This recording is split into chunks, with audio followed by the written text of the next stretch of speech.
Well, if you read this, diabetes occurs when the body becomes unable to handle glucose or sugar, which builds up to in the blood. A diagnosis of diabetes is usually made when a blood sugar test is consistently above 126 milligrams per deciliter, and there's the source. As we see here, when a diagnosis is made when a person consistently is 126. So what is diabetes? Diabetes is basically where the body is having a problem to facilitate, to assimilate, to absorb the sugar that you have in. Now, are people walking around eating sugar? Well, some people. No. He said some people eat a cookie that's... cookies these days are called sugar cookies. Anybody ever had a sugar cookie before? Well, you know what one of the main ingredients is. Now, people are not just walking around eating this. They're just eating food sometimes. But food, the general process, breaks down into what? Is it breaking down into sugar? What is it? What's another name? Glucose. So it's breaking down into glucose. The glucose goes up. Now having a problem of getting this glucose to be by the system. And so this is what happens when it consistently stays above after how many hours of fasting? After about 6 to 8 hours of fasting, when they check your numbers, they say, whoa, this number should have been what? Back down, but now it's still what? It's still high. So when it happens consistently, then they make that diagnosis of diabetes. But how, what? But you know, there's something else. Dr. Song and I, we've run into this where there's something what they call rebound. So when they're getting better, the body's all of a sudden, hey, I need some more glucose, and it starts pulling the stores, and it'll pop up, and people will misdiagnose. And so that's where you want to work with your doctor to make sure. And it looks like they ate a big meal and they were fine, and then all of a sudden it popped up to 160, and they're like, "Oh man!" And that's something else. I actually had a chance to work with one individual. He was literally diagnosed to die with diabetes. His blood sugars were almost 444. 444. Now people are like, "Wait a second, what is 444?" We just look here that if you're consistent 126, 444, one person on 4 times the speed limit. You know, imagine the speed limit says you're driving 200. Can you imagine that? Is that dangerous or what? That is very dangerous. And so as a result, his numbers were 444 after he finished this 1-week program of just making some simple adjustments, working along with his physician. His numbers dropped down to 126, no medication. 126 by making some of the simple adjustments that we're going to be talking about here today. So I'm excited because diabetes is not something that everybody has to deal with for the rest of their life. But what are the normal numbers then? Blood sugar ranges for normal. As a matter of fact, let's ask them, what is the normal blood sugar number? Oh, you. Look at that. Wow. Yeah, she reads well. Yep. 65 to 99.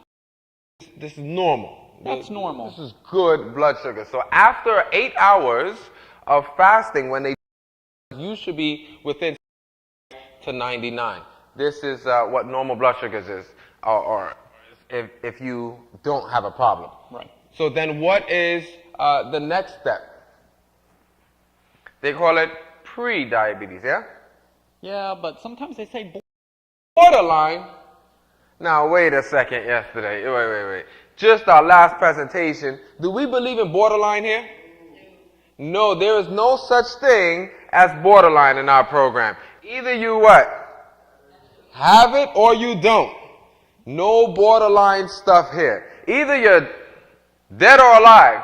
Or who remembers the example we talked about? You see, I love grandmas. They just tell it like it is. They said, that's true. We don't believe in borderline. You ever heard of somebody being borderline pregnant? I have a little touch of a baby. Not a lot of baby, just a little bit. Either you're what? Pregnant or you're not. So let us not fool ourselves, and when we get into this range, think that it's okay. A matter of fact, just look, if you have it, you have it, and now you work aggressively to do what? To get rid of the problem, all right? So even though they call it pre-diabetes, some say borderline, we don't believe in this, but what are those numbers for pre-diabetic? Let's ask them. What are the numbers? So 100 to what? 125 or 5.6 to 6.9. This is basically an A1C number. That's on a metric system there. Right. So if you're in this area, a matter of fact, look, I know we talked about the mind controls the body, but we want to make a decision. Hey, all right, I have this problem. Now what do I need to do? I need to work to get rid of that. Yep. So established diabetes would be anything consistent 126. That word is interesting, established. Kind of sounds distinguished. I am an established diabetic. Have some respect for me. All right, now anybody want to be an established diabetic? No, but this is when you are. This is not an area we want to be proud of. When you're consistently above 126, please, let's take care of ourselves and fight against these problems. Now, this is crucial. Know these numbers for yourself, because if you have your medical professionals or just anybody, sometimes they read your numbers and what do they say? Like, what's normal? Do you know some of the charts are changing now? And when people are up to almost 110, they still say that's what? That's normal. No, I don't want to be normal in 110. I want to be judged according to the who? The healthiest people. Who remembers where we get these numbers from sometimes? They take the what? The sickest of the sickest, and they take the healthiest, and they find a what? A little median, a little average. Don't judge me according to the sickest. Judge me according to the healthiest people. Because now it's starting to change, and people are saying, oh, 110? No problem. You're all right. No, that's not all right. So, glucose metabolism. So when we eat food, food is digested and rates are broken down into simple sugars. Glucose enters the blood. Insulin is produced to transport sugar distribution about the body. Insulin, acting like an usher, opens the door for glucose into different cells. Dysfunctional glucose metabolism is insulin-producing cells are to be type 1. Okay, who knows about type 1 diabetes? It's a little different than type 2. Yes. Insulin is produced, but body ignores distribution, which is type 2. This is the most common. Now, so real quick, just looking at that, basically you eat the food, food breaks down, and it turns into what, everybody? Sugar, aka another name? Glucose. So the glucose now is elevated in the blood. This is the normal process. Insulin come, and let's pretend insulin has how many hands? 2 hands, okay? So one hand, the insulin come, and it grabs that sugar in the blood, and it says, everybody in here is hungry, yeah? So let's pretend we are inside of a cell, okay? Right here, this room, where we are, everybody, we're inside of a what?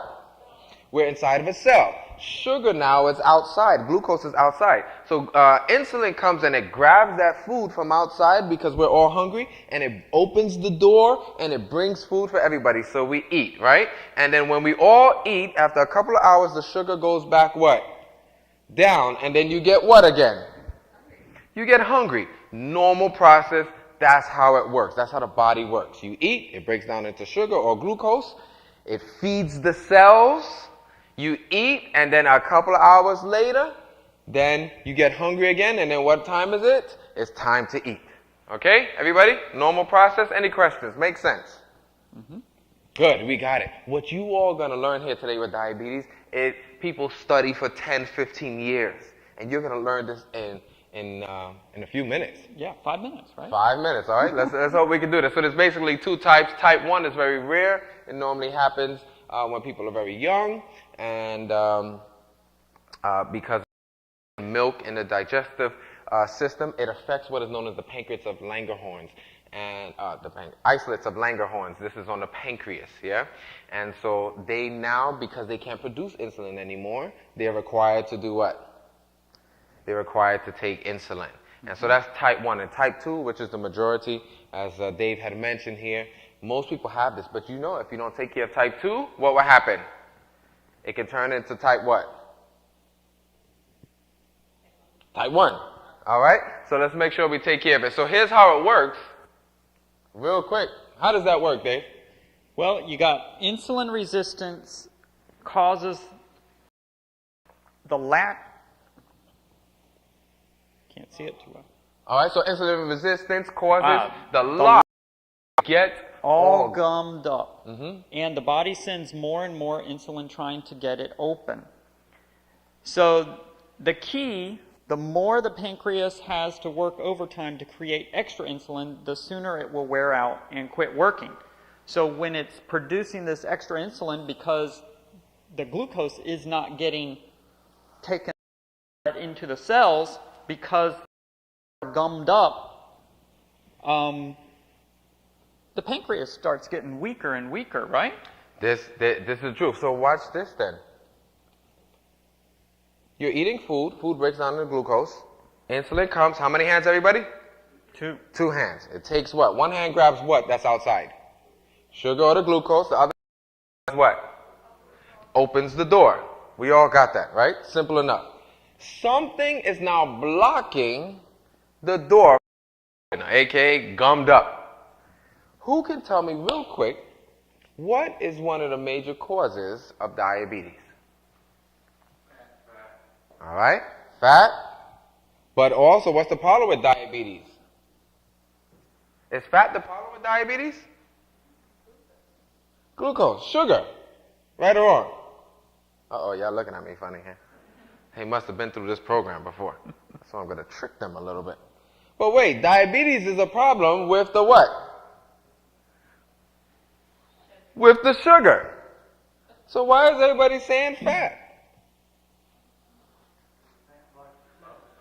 All right, there it is. You see, you have to understand this now, because a person who has diabetes, their whole focus is what? Sugar. How much sugar does it have? How much carbs does it have? Isn't everybody asking, how much sugar? Because I have a problem with what?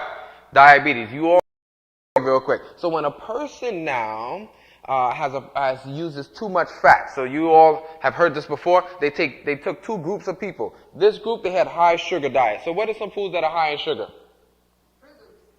Fruit Loops. Somebody had a nice cereal this morning. What else? What else is high in sugar?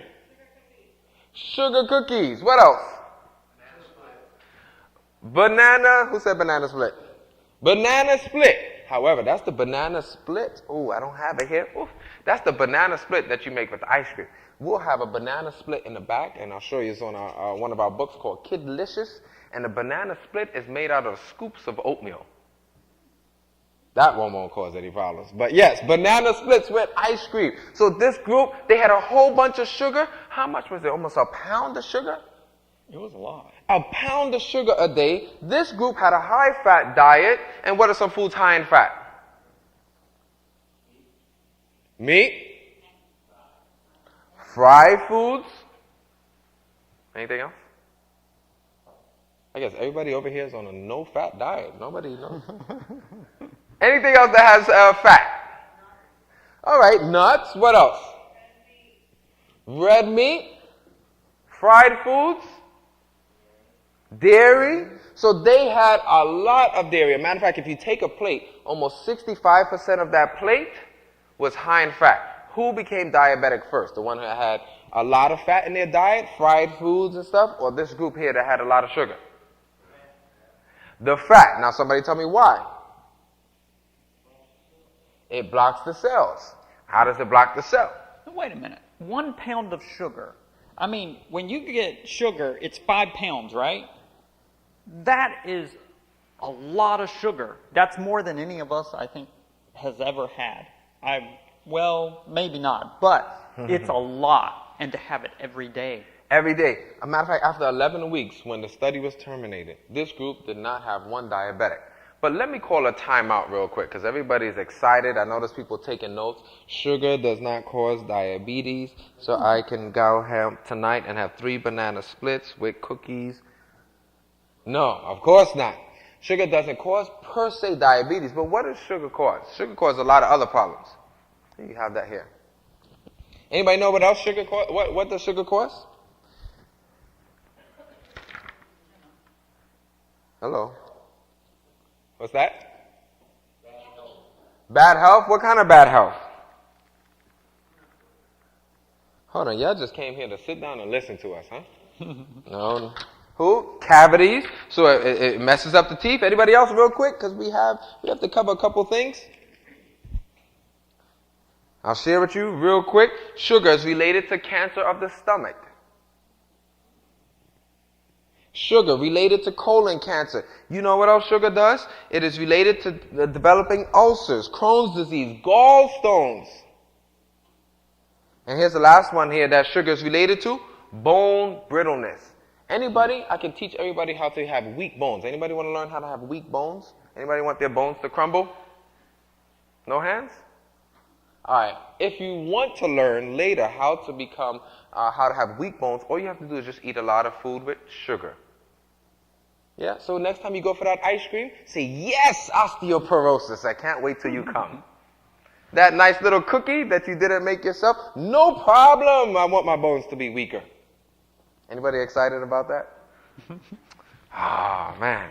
Well, anyway, so that's what sugar does cause. And however, sugar, if it is used a lot over a long period of time, it can be related to diabetes because it overworks your pancreas to produce more insulin.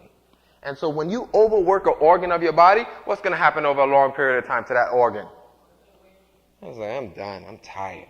So directly, it's not going to cause it immediately, but over a long period of time, it can cause other problems. So basically, when you eat a lot of fat comes and it wraps this cell for Christmas. So it gets the whole cell ready for Christmas or a holiday or something. And then when the person eats the food and the food breaks down into what, everybody?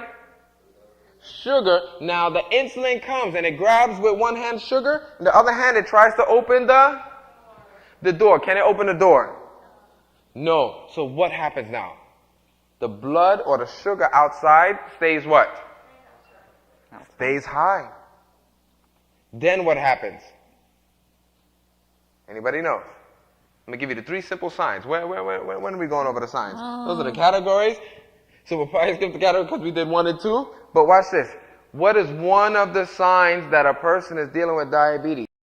Check. Their number is still what? High after 8 hours. So when the sugar is high in the blood, is that normal? So what does the body have to do? It has to find a way to do what? Get that sugar down. But you all are inside the what? What are we inside? So? Did you get any food? The food is where? So do you know what happens when a person is diabetic? They are very what? Hungry. And they eat food and they finish the food and they're still what? Hungry. Why? Because the food is outside of the cell. So a person who is diabetic, you will find them eating what? Constantly. I see one person writing down, oh Lord, help me. I am eating all the time. Maybe I'm a diabetic. No. But you get hungry, and what else? Is that one? Is that one of them? So let's look at the category of it. You're going to get the 3 hallmark signs here. All right. We're going to go through the categories and types of diabetes. Mm-hmm. So right there, we all see them here. Basically, don't worry about the names, the gestational, all central, nephrogenic. I'm going to give you real quick what that means. Because the sugar is still outside, the person eats a lot. So then, as a result, they are hungry. That's the 1 hallmark sign. Now, because there's still so much sugar out there, the body says, I have to get rid of this sugar, right or wrong? So who kicks in? The kidneys kick in. And they say, man, there's a fire in there. We got to wash this sugar out. So a person now who has diabetes or is developing diabetes, they're always going to the what? The bathroom, because the kidney is like, look, the pancreas is not doing its job, stomach's not doing its job, let me get in there. And it starts trying to wash out the what? The sugar. So is that one of the reasons why, a long time ago, they could tell if the ants came to the...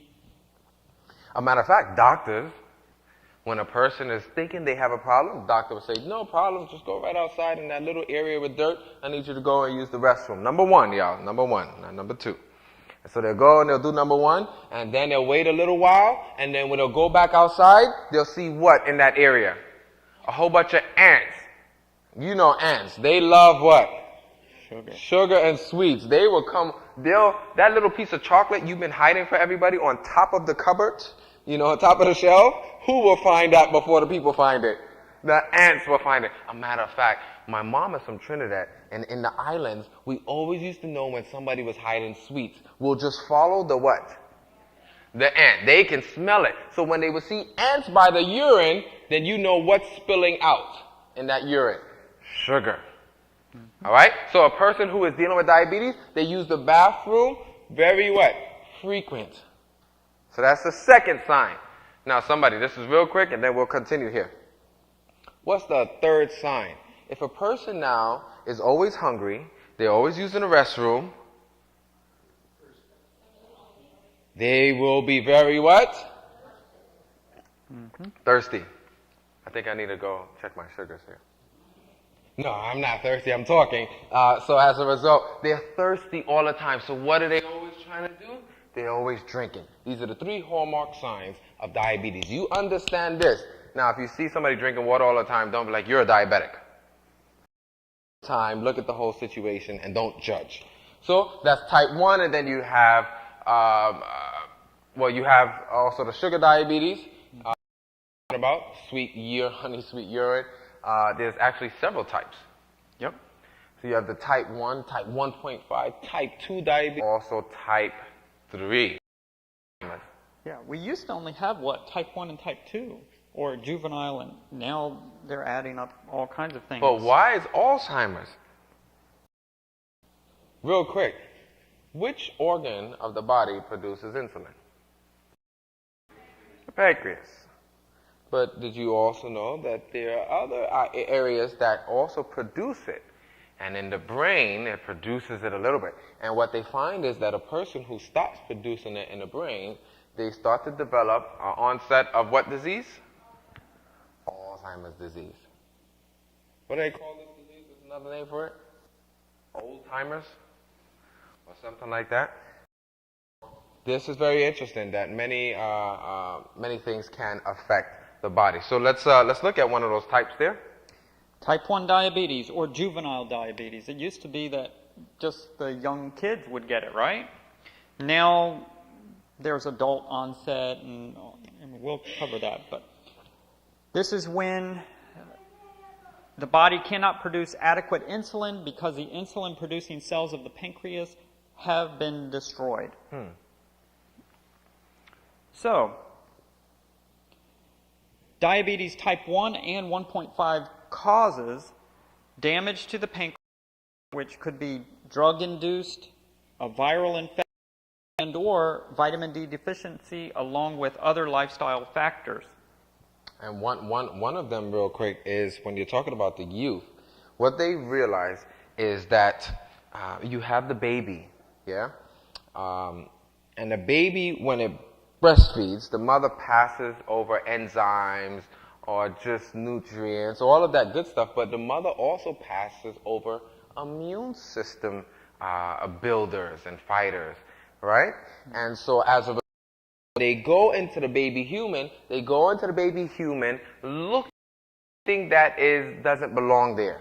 And they'll attack it and fight it, okay? And that's why it's very good for a person who is pregnant to always try to what? Breastfeed. They find that the children who are not breastfed, what do they have a lot of problems with growing up? Their immune system, because it hasn't been fortified from a young age. So mothers and ladies, if you can, try to what? Breastfeed. You are actually helping to build up the child. But let's call a timeout. The cows work the same way. So when the mother cow gives breast milk to the baby calf, it goes in there, she's passing an immune system. The white blood cells, all of these items are going into the baby calf, right? They look for anything foreign. If they find anything foreign, they attack it. Now, what happens when a human baby receives whose milk? Cow's milk. When they go into the baby human coming from the cow, what's foreign in the baby human? Everything is foreign. It's like, what?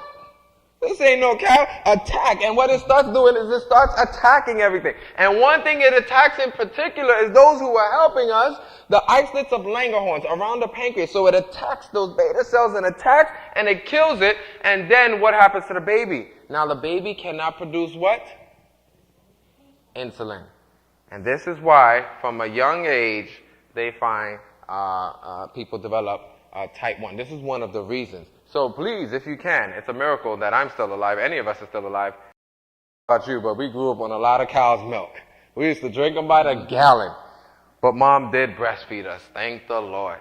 Matter of fact, I think I was one of the late ones. I think I was 2 or 3 and I was still looking for it. Uh-oh, they watching me now. No, I'm just kidding. But she did tell me. And so as a result, it is crucial that we take care of our children and breastfeed as much as possible, staying away from the cow's milk and the children. So is type 1 diabetes reversible? According to the medical society? No. According to the Bible, are there things that are impossible? No. Have you ever seen a type 1 diabetic reverse? I actually had a chance to work with a couple individuals. They may still have signs of the problem, or just they may not be producing as much insulin or whatever because they wasn't before. But I worked with one young man, and as a result, by adjusting his lifestyle and his diet, he actually some days didn't even need to take insulin. He was able to adjust his diet. He was exercising on a daily basis, but he ate a well-balanced diet, and he didn't need it. He was doing so good. And then several months later, I got a call. He's back on the insulin. And I said, oh, man, I know y'all wanted a great testimony here. Why did he get back on the insulin? Because he changed his lifestyle. He stopped exercising. He started to eat things that he shouldn't have, and now he's back on it. But can you imagine this individual who they say, what happens? A person with type 1, they always need it. He was going several days without it. Imagine if he continued to try that. Who knows? He could have gotten better. And we notice when you use certain types of veggies, they actually help the pancreas to restore itself. So type 1, who knows? By God's grace, it is definitely possible. So you have the latent autoimmune diabetes, and then you have the slow onset, which can play. So, where are we at then? All right. What are some of the characteristics of these problems? We talked about 1 or 2 of them. You have adult age diagnosis. This is a latent autoimmune, when the body starts to fight against itself. And what else do you have there? This could be initially controlled with what? With meal planning, even without diabetic pills or diabetes pills. So if a person starts making adjustments in their lifestyle, they can actually control those sugars. What's our next step there in The next different step types? is diabetes type 2. Your body does produce insulin, but the insulin does not do its job, and which we just talked about. So type 2 causes fat in the diet, which we talked about, and fat on the body. So when we had the analogy of mopping up the floor and turning off the sink and unplugging the sink, what turned off the water? Then what did we go and do? Unplug the sink. So fat in the diet would be turning off the water, correct? And then you go about unplugging the sink and mopping it up. Now, this is the question that you presented to them several presentations ago, that if you come inside a kitchen or a bathroom and the sink is clogged up and the water is running and it's all over the phone, what are some of the first steps you're going to do? Most people would say, well, Call the plumber. call a plumber. Some people would say, do what? Mop up the floor. And when a person starts to take medication right off the bat, they're actually mopping up the floor. We're not saying that's bad. As a matter of fact, if your doctor puts you on, just a little disclaimer, doctor puts you on medication, follow the doctor's instructions. But, as you mentioned here, you want to get to the what? The source of the problem. So you want to turn off the source, or that, and then you want to find out what's clogging it up. Because if you just mop it up and you leave and they say, come back and see me in 2 or 3 months, and you come back, the problem is going to be what? It's going to be worse. And then what has to happen to the sugar? The sugar. What happens to the medication? They're going to have to do what? Bump up the medication. And also the sugar will go up too. So, interesting. So, the disease, type 2 diabetes, is rare in areas of the world where fat intake is low and obesity uncommon. Now, we saw from the slides from the CDC the other day that obesity is what? An epidemic in the United States. And I don't know where they're going to go with that chart because it keeps getting, I mean, they had over 35% now. I mean, it'll be 50. I mean, it keeps up. So there is a direct relation to extra blessings. And for those who wasn't here before, we never say anybody's fat or skinny. Some are over-blessed and some are under-blessed. And in countries where there's a lot of money or blessings, what happens to the people who become over-blessed? So we're individuals how to balance their blessings and share the love, because it is directly related. So a person, as we talked about, who is eating foods that are high in fat. What are some foods that are high in fat again? French fries. What else? Now, I love French fries. However, go ahead and bake them, and now they'll be a little bit better. But let's be honest. The baked ones are not, we're so used to. And I'll tell you why the fried ones taste so good, because it satisfies the taste buds with fat. The baked ones are a little bit milder, but if you season it nicely, and if you have the New Life through a Choice book. Did I see one of those recipes? Y'all made any wedges in there? I think there are wedges in there. There's some wedges in there. Not quite, maybe. If you have that book, then you can try to make some healthier items that taste just as good. So when a person is eating a lot of fat, then what happens? The fat plants itself on the cells, and then that person becomes over-blessed. And so as a result now, they show it every 5 pounds that you are over-blessed, and your chances of being a diabetic by 10 to 15%. So somebody do the math with me. If that is the case, then a person who is 25 pounds over-blessed, so 10 times 5 is how much? 50%. It's like flipping a coin and increasing your chances of diabetes. And they say it's even higher with 15% every 5 pounds over. So let's find a way to balance those blessings, and you will start to see major improvement. All right, we went over this a little bit earlier. We had the excessive urination, excessive thirst, and excessive hunger. That's all your technical names. And then a person who is thirsty all the time, they will ultimately have dry and itchy skin, as you see down there. Mm-hmm. If you're hungry and the food is not getting to the cells, that person is going to feel what eventually? They're going to feel weak all the time. They're going to feel tired. Tingling sensation in the extremities. That's why a person who is a diabetic, you have to be very careful with what? Washing their extremities or their feet or whatever, because they could get burned and won't even know it. Can you believe that? And then because of that, the body doesn't heal itself as fast. You see unusual weight loss.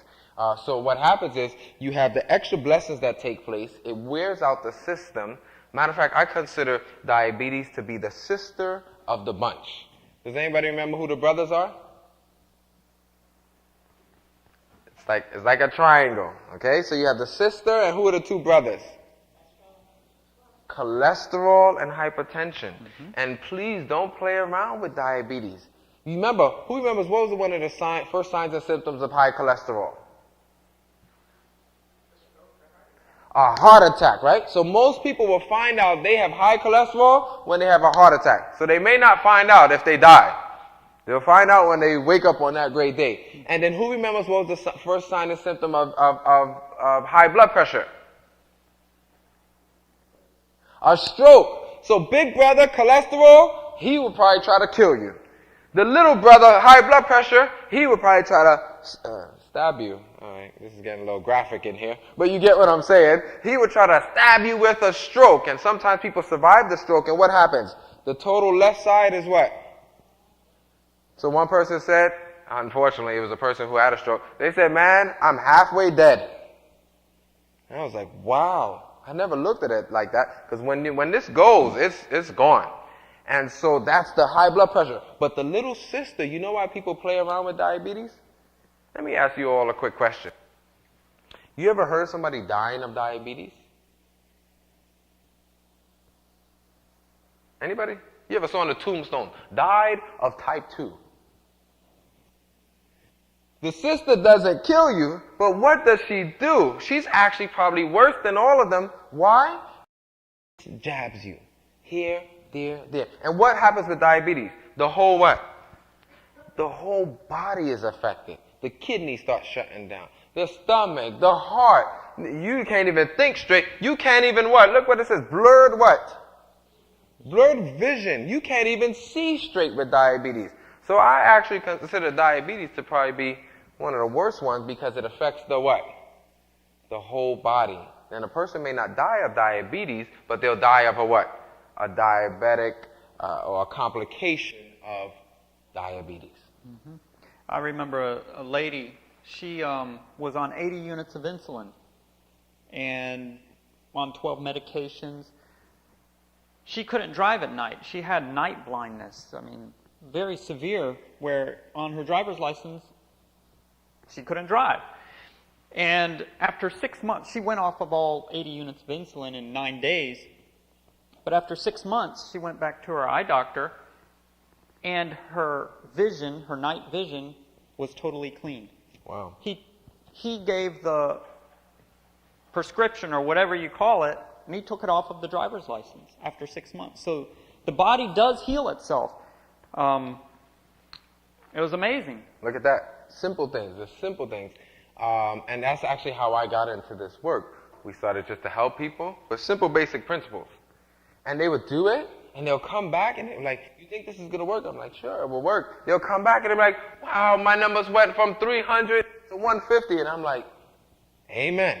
And when they left, I'm like, hallelujah, I had another party, you know, because I couldn't believe it, because they've been working with so many people and nothing has happened, and all they did was make some simple adjustments. So what are some of these adjustments that hopefully they could make? You want me to go to the next slide? Or? Yeah, let's check out some of the adjustments that a person can get, because we already talked about the different types of diabetes, how it's related to Alzheimer's. Of course, they say age, family history, Down syndrome, whiplash, and all of that. You know, and let me stop right here, and then we'll get to some of those things. You know how they say, they always ask you, does your mom have diabetes? Mm-mm. Does your grandfather? No. I mean, yours, maybe. Well, mine does. Right. And then they're asking you all these questions about your family. Now, why do they ask you questions about your family? Because they consider sometimes this to be a hereditary disease. But did you know that diabetes is not per se hereditary? You know how they used to say it runs in the family? I don't believe that. One person said, the disease doesn't run in your family. It's just that nobody in the family actually goes out and run. You have to think about that one a little bit. It's not the disease runs in your family. It's just that nobody actually goes out and does what? Run or exercise. What happens is diabetes, which is a lifestyle disease, mom or grandma, grandpa used to live, eat, and cook a certain way. So they taught mom and dad how to do what? Live, eat, and cook the what? Same way. Mom and dad taught us how to do what? Live, eat, and cook the what? Same way. So now when we hear grandpa, oh, they cut off his leg, oh, this one, they died of a stroke, and my uncle had a heart attack because of diabetes, and all of this stuff, then the doctor looks at you, and the doctor says, well, it runs into what? But you ever notice that the doctor cannot per se say, you will have diabetes? But let me ask you a question. If it was a genetic disease, can they say it? All right, y'all think about it. Let's look at the baby real quick. You ever heard them say, oh, this is a beautiful baby. Man, congratulations. And the doctor says, I'm just so sorry to tell you that in 45 years, this baby is going to be diagnosed with diabetes. You ever heard that? Oh, beautiful baby. But I'm sorry to tell you that in 39 years, this baby is going to be a hypertensive. Let me ask you a question. If it was a genetic disease, could they tell you that? Sickle cell? Beautiful baby. But I'm sorry to inform you that this baby has what? Sickle cell, because it's a genetic disease. But they don't do that with a lot of these lifestyle diseases because it's not per se genetic. So you all can determine the direction that this heads just by making some simple adjustments. And these are some of the things that predispose individuals. This is talking about type 3. What was type 3? They're calling Alzheimer's. And these are some of the causes. Age, family history, Down syndrome, whiplash and head injuries, aluminum, gender, heart disease, risk factors, and processed foods and fertilizers. Mm-hmm. Our next slide. Can a vegan vegetarian get diabetes? What do you think? Yes, no, maybe so. They're learning. Look at that. How can they get it? By overindulgence in fats and oils. Overindulgence in that which is good can have an adverse effect. So, what if I put away my free oils? What if I am only eating natural fats, like natural almond butter or almonds and nuts and things like that? I can get diabetes? Well, we know that we can get, what, cholesterol, high cholesterol, mm-hmm. and then that can cause hypertension, and then you can get the little sister, which would be diabetes. So that's interesting, because a lot of times when people make the adjustment from a regular diet to a vegetarian diet, they make the adjustment and they may not use the meat, but we end up using a lot of what? Cheese and substitutes and stuff like that. And it was a challenge for me because my dad is also Italian, so we love cheese. Matter of fact, I still see cheese and I go, amen. And I found a little way. I just go ahead and I said, let me smell that real quick. And I smell it, and now I let it hit my stomach, and now I'm satisfied. Now, people don't want me smelling their food, but I had a chance to hang out at one of my friends' place last night, and they had some, good food, and I had a chance to, yummy for my tummy, but I actually didn't eat it. So that was one of the ways that I found out that would help. But, real quick, we go overboard once we become vegetarian with the what? With the cheese. And cheese has a lot of what? A lot of fat, and also we talk about high blood pressure with the salt. Also, sometimes we go crazy with the what? The oils.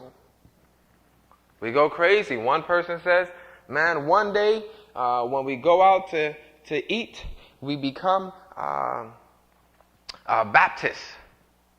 And we take the bread when we go to an Italian restaurant, and what do we do with it? We go like this, right? Adventists, and we baptize the bread.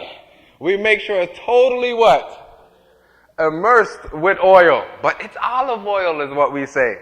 Then one person said we become Catholic one day. And we take that salad, and what do we do with the salad? We baptize it.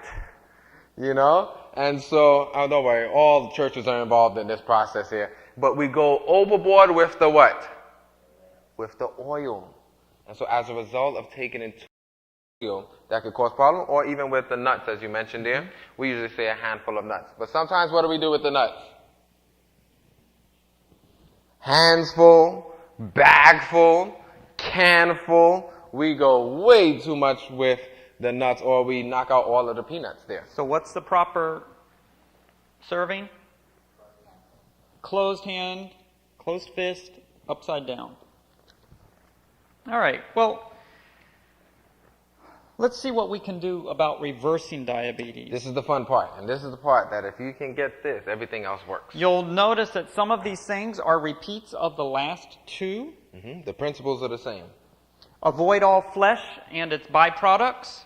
Avoid alcohol and teas. Now, what kind of teas are we talking about here?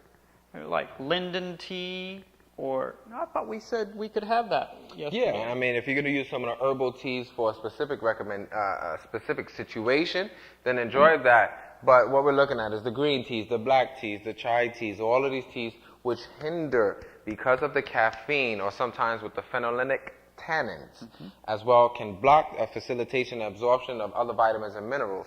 So these items we want to hold off on. I know they say green tea is booming with antioxidants, but it also does have caffeine, and that may cause a problem as well. Well, and the antioxidants, more than that, just from a handful of fruit. Yes, so you can get that without the side effects. Yep. So, of course, we want to hold off on the animal products because they are the largest source of fat. But let's call a timeout. Do we need fat? Yeah, we need fat. This is not a no-fat diet stuff program. We need fat, but we need to do the fat in moderation. So, what else could we do there? Exercise. 1 hour of continual walking is equal to 20 units of insulin. Now, do you think that's like 20 units right then, or how soon after do you think after walking that will start hitting your system? Anyone? 1 hour? Immediately? Anyone else? What is it? About 7 hours? 6, 7, 8 hours is when it starts hitting. And But well, you know what I found out as well? My mom, she's a little cheater sometimes. She eats something bad, and you know what? This is how I always find out that she ate something she wasn't supposed to eat. As soon as she comes home, what does she start doing? She starts walking around. Because we have this long hallway and stuff. As soon as she comes home, she just starts walking, or she gets on her exercise bike and listens to all her country gospel. And I'm like, Mom, what did you eat bad? She's like, well, my friends, you know, they gave me a little piece of this or that. And it's really funny. But the reason why I'm sharing this, exercise works so well that she does it because she knows it caps how high her sugar can go. It's really amazing. And that's why, a matter of fact, I even put my mom on a 24-day program. This is 24 days to realistic health and healing. For those who give it a try and exercise now for the next 24 days. Now, I'm not talking about tomorrow, go out and do 10 miles. No. I know it's talking about 1 hour, but we did a presentation one time, and one guy was so excited about 24 days, he tried to do the 24-day program in 1 day. Literally, he went out the next day. And, you know, we talk about 1 hour is about 3 miles. He went walking for 10 miles. He was literally trying to reverse diabetes in 1 day. And the next night, we didn't see him. The next night, I didn't see Bob. The next night, I didn't see Bob. You know, it was the funniest thing. The last night of our program, we seen him come in. And we said, Bob, is that you? And he came in. I said, what happened? He said, I was so excited about making these changes. I went out and I walked for 3 hours. I said it was 3 miles, not 3 hours. His body couldn't keep up with him. So he was in so much pain. So just by following the program for 24 days, a matter of fact, people by day number 11, 12 have seen improvement. And that's how well exercise works. That's actually one of the goals that a person can do, that you can set, is try to get at least 30 plus minutes of physical activity. It says 3 times a week, but they say exercise in many cases will be better for your health than even medicine. Now, we're not saying come off the medicine, but imagine if you start exercising, then what will your doctor start to do after a little bit of time? He'll reduce it and take you off your medication. So yes, you hit it on the head, that the exercise will definitely be a benefit. What else is on there? Drink lots of water. How many glasses? 8 glasses, or until your urine is Clear. pale or clear. You got it. Get adequate amount of vitamin D. And when is the best time to get your vitamin D? 10 to 2? And where would you want to let that sunshine hit you? Face, neck, hands. And do you need to put on sunscreen? No. Not during that time. Now, if you want to put it on afterward, if you're going to be out all day, then go ahead. But get your vitamin D first. Then apply the sunscreen. Breathe deeply. Why would that be important? Unless you're following a school bus or something like that, then try to hold your breath. But breathing deeply is very important. The fresh air. That's one good thing about exercise. You can be outside, out in nature, and get your fresh air. Around trees, pine trees are very good. Walk where there is vegetation. It will help a lot. Yeah, I was just in the redwoods in California, and it was amazing, amazing, amazing. Just the smell, the good fresh air. So we want to encourage you all to apply that. You can get that with your exercise: the sunlight, the fresh air, and also your exercise. So we'll breathe deeply, and one of the most important items is get into bed before 10 o'clock as well. It's not the easiest thing, but do what you can and work your way up to it. It'll come, and your body will benefit as a result. Now, if you start limiting the amount of fat you're eating, if you're following all the recommendations, you need to be careful. You need to be checking your glucose and your blood pressure twice a day. When you wake up in the morning and before you go to sleep, when you turn in. If at night or morning your blood sugar level drops below 80, eat a piece of fruit, like an orange. And why would we recommend that? Well, we don't want those numbers to bottom out on you, meaning that we don't want them to drop too low. And we want you to actually eat that piece of fruit because it also comes with fiber and it balances those blood sugars. If you just drink juice, that juice could shoot your sugars up, and then because it doesn't have the fiber, what's going to happen shortly after? It'll come back and crash down again. So we want you to eat your fruit. You know what I want to encourage here. I have to show this because it's one of my favorites. Does anybody know what is Veggie's best kept secret? Anybody did their homework last night? Veggie's best kept secret? Who? Artichoke. Everybody know artichoke? See it right there, the artichoke, if you can see that. Artichoke is what we consider to be one of the king of veggies. Artichoke actually has in it what is known as inulin. What does it have, everybody? Inulin. Not insulin, but inulin. And what inulin is a carbohydrate that gently pulls down those blood sugars. A matter of fact, I don't recommend anybody to use artichoke if they're not checking their numbers on a daily basis. Why? Because if you start exercising, you start changing your lifestyle, and you're not checking your numbers, and you use artichoke, what's going to happen? You're going to bottom out a little bit there. So we want you to start checking using artichoke. Anybody know how to make artichoke? One person's like, I know how to order spinach artichoke dip. That one doesn't quite count. But all you have to do, is take that artichoke, run it under water, cut it into 4 pieces. Cut it into 4 pieces. You can chop off the bottom a little bit there. Cut it into 4 pieces, and you can stick it in the oven and bake it or roast it a little bit. And once you pull it out, you take the leaves of it and you put it on your teeth, between your teeth. You bite on it and you pull out, and you get this little bit of flesh. You wait till you get to the heart of it, the artichoke heart. And then when you get to the heart, you enjoy it. But be careful, artichoke has a little bit of spines on the inside. One person didn't stay for a whole presentation, and she didn't hear the part about spines. So she ran home, got herself an artichoke. You could also boil it too. That's probably the easier way. And she started eating it, and then one of the little spines got stuck in her throat, and she said for the next week, she was like, But the good news is it finally made its way out. So be careful to avoid those spines. If you boil it, that will go ahead and help out a little bit. So artichoke, that's one of the presentations that we do in a Taste of Paradise, along with even asparagus as well, will be good for individuals. The other recommendations, the natural recommendations, vitamin B12, of beans and whole grains, niacin or vitamin B3. Now, you got to remember too, just these are recommendations. Are they necessary to reverse diabetes? Anyone? No. These just help facilitate, give some extra oomph to the body. Vitamin D. Now these two, Gelmina, Silvestri, and GTF Chromium, with each meal. Then I get to the things I like. Flaxseed. How can we have fresh flaxseed? Now why do we grind flaxseed? Freshly ground?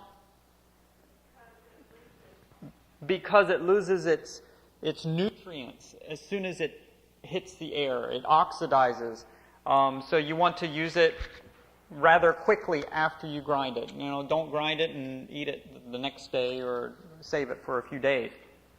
So get your coffee grinder and grind it with that. Garlanase, which is the garlic tablets. It's one of, I would say, the best garlic supplement. The way they make that. And one tablet is equal to 4 pumpkin seeds, handful each meal, which is about a 1/4 cup. Non-GMO lecithin granules, it helps dissolve the fat. Artichokes, string beans, and prickly pear. Artichokes, you gotta love them. I actually didn't even like artichokes. People say, how do they taste? I was like, I don't know, I don't like them. But once I found out how good it is, it also naturally detoxifies your liver. It's very good for the skin. I mean, artichokes are an amazing item, and we actually can show you how to cook it. But one of the key ingredients or items, natural recommendation, is to hold off on anything white in the diet that doesn't come naturally that way. We want to use more whole grain items. What are some whole grain items? Whole wheat bread. Instead of white rice, what are we going to use? Brown rice. What else? Instead of white pasta, what kind of pasta we'll use? Whole wheat pasta. I almost got in trouble in one location. One lady, it was a family here, and it was a husband and wife, and it was a interracial couple. So she raised her hand. She was a black woman, and she says, "You said anything white in the diet." She says, "What about him?" Her husband was white. She's like, "Do I have to get rid of him?" I said, "Does he naturally come that way?" She says, "Yes, he does." I said, "Good, now keep him so you can love him a lot." And she said, "Well, what about the white potatoes? Does white potatoes come that way?" Yes, actually potatoes is fantastic for diabetics. The problem with the potatoes is not the potato, it's what we do to the potato. Potato is healthy, and then we just cut it up and we slapped a piece of what?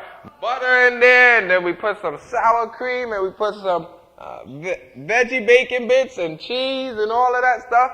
And the potato said, "I used to be healthy, but now I'm not healthy anymore." So the potato's not the problem, it's what you do to the potato. Yep. So this is the warning. This is what we want you to hear. What should I do if my blood sugar level is dropping? If at morning or night and morning your blood sugar level drops below 80, we already covered this, eat a piece of fruit. Now, what about when they're walking? Do they need to carry something with them? A person who is having a lot of highs and lows with their blood sugars, it's always good to just keep a piece of fruit with you, even when you go walking. Because if you feel that dizziness or your vision starts to get blurry or something of that nature, then you want to go ahead and start chewing on that fruit real quick. You can also chew on the fruit while you call 911. All right?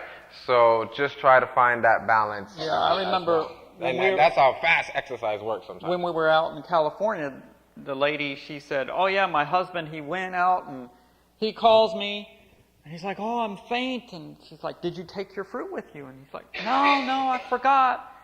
And found out that he was right next to a store, and she told him to go in there and get a piece of fruit, and he was okay. But you think about it, if you faint, this was in California, and there's some man laying on the sidewalk, who's going to know what's wrong with them? I mean, the police come or whoever, they're not going to know. Yeah. So we want to make sure you're very careful in your reversing this, because it can happen very quickly. Yes.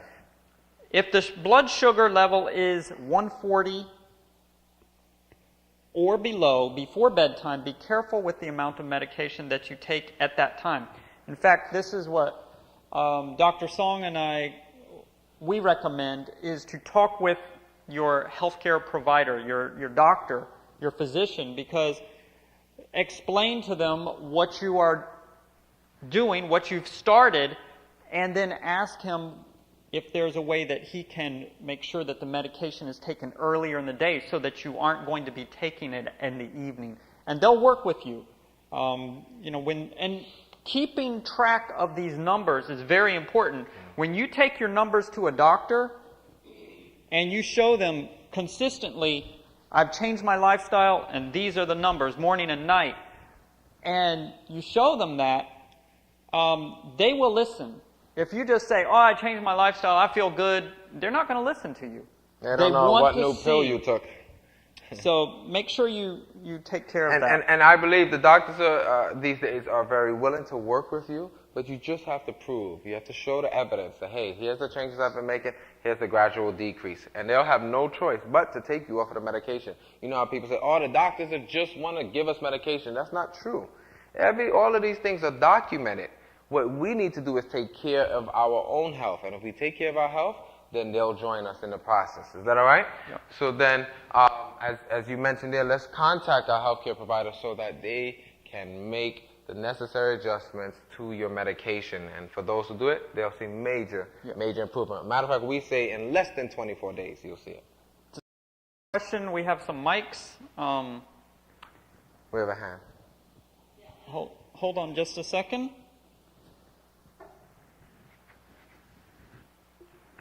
What else can you do besides fruit?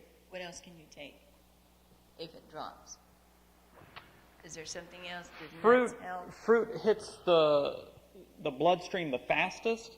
I guess if you had a little juice, right, that would work. The fastest in general of a natural product, a natural item. But some people, they have little pieces of mint or candy or something like that. So nuts wouldn't help at all? Not quite, because the nuts don't have a very high glycemic index. The amount of glucose or sugar that they have is not high compared to that of fruits. But there's actually a veggie that can help just a little bit. Anybody know beets? Beets are what? They're a little bit of sugar in there. Yeah. So beets as well, but enjoyable experience is enjoy apple. They're hard to carry too. And they're hard to carry and mess up all your clothes.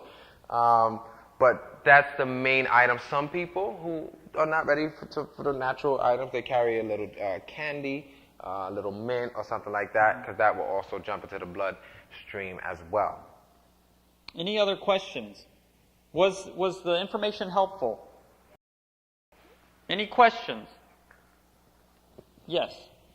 Wait, there's a mic coming.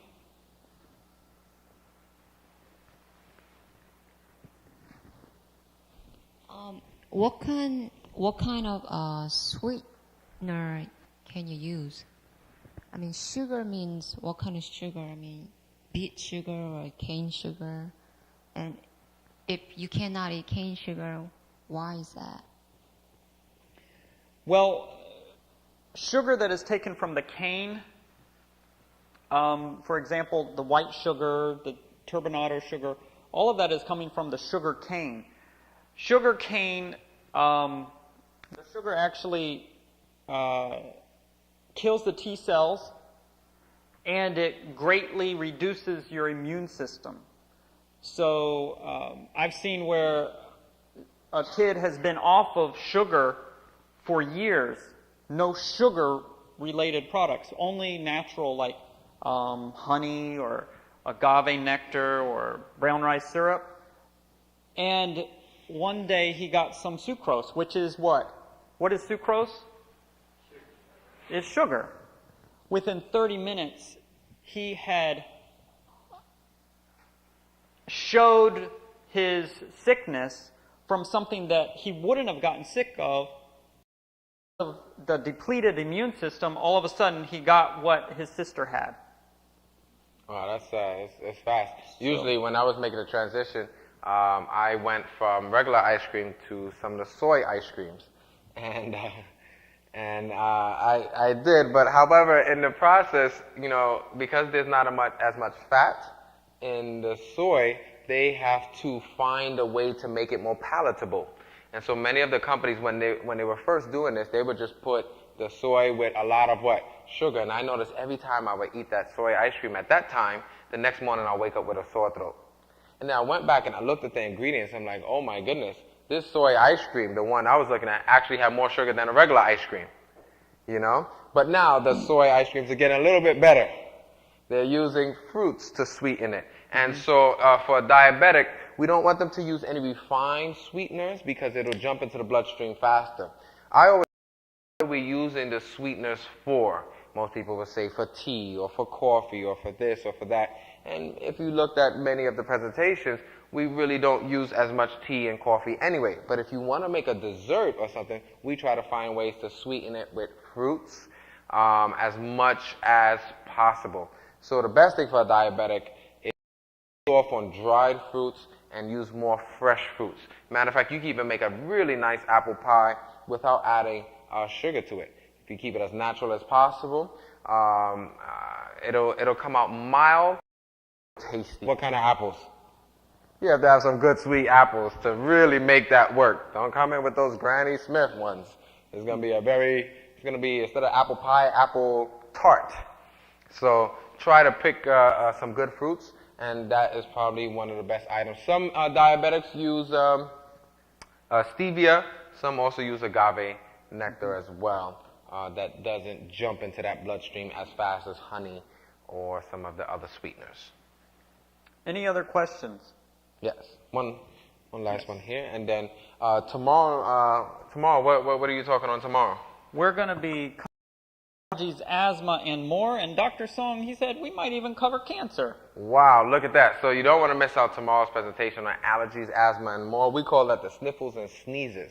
And so you'll have Dr. Song back to cover that topic for you all. Yes? On the symptoms, it said darkness on both sides of the cheeks.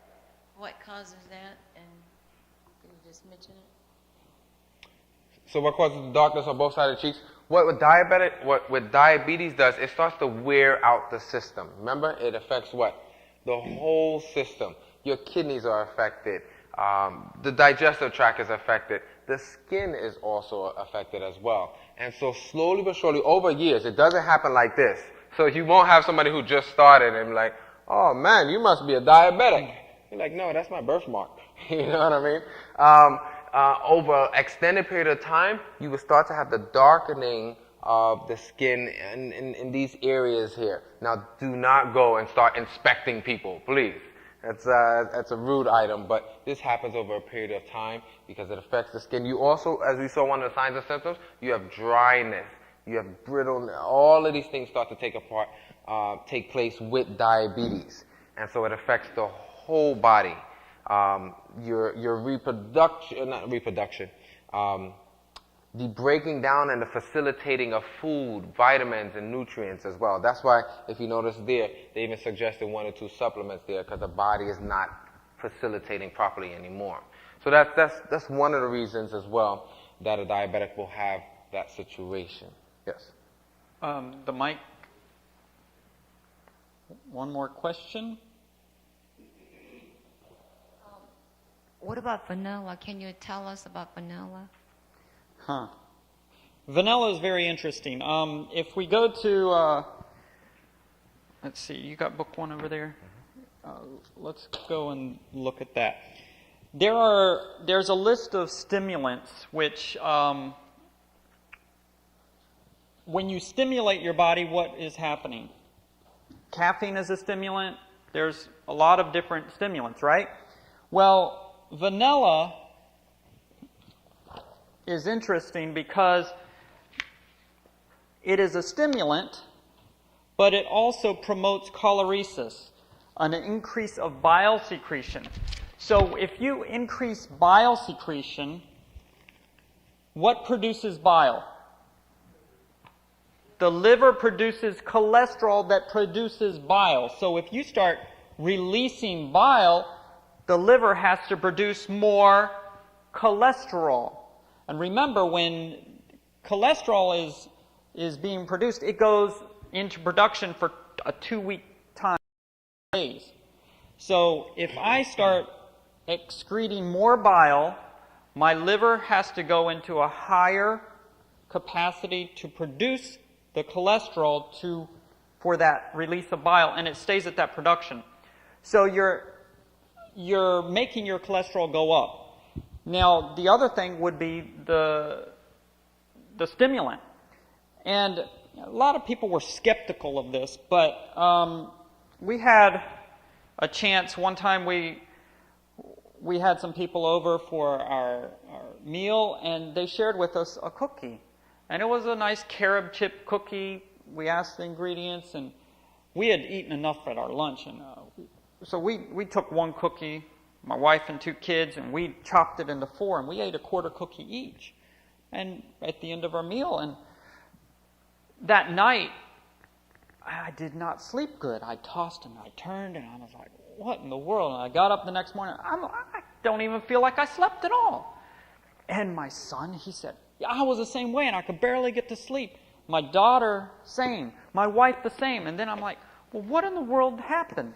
And my wife said, well, I forgot to tell you, but after we left the table, the women went off and started talking. Well, what did you have in that cookie? Ended up, she had put a 1/4 teaspoon of vanilla. So I know that it is a stimulant because we had laid off of vanilla for a couple years, and it wasn't psychological because we had no idea it was in it. So it is a stimulant. It does promote choleresis. So vanilla is something you want to... Do things taste good without vanilla?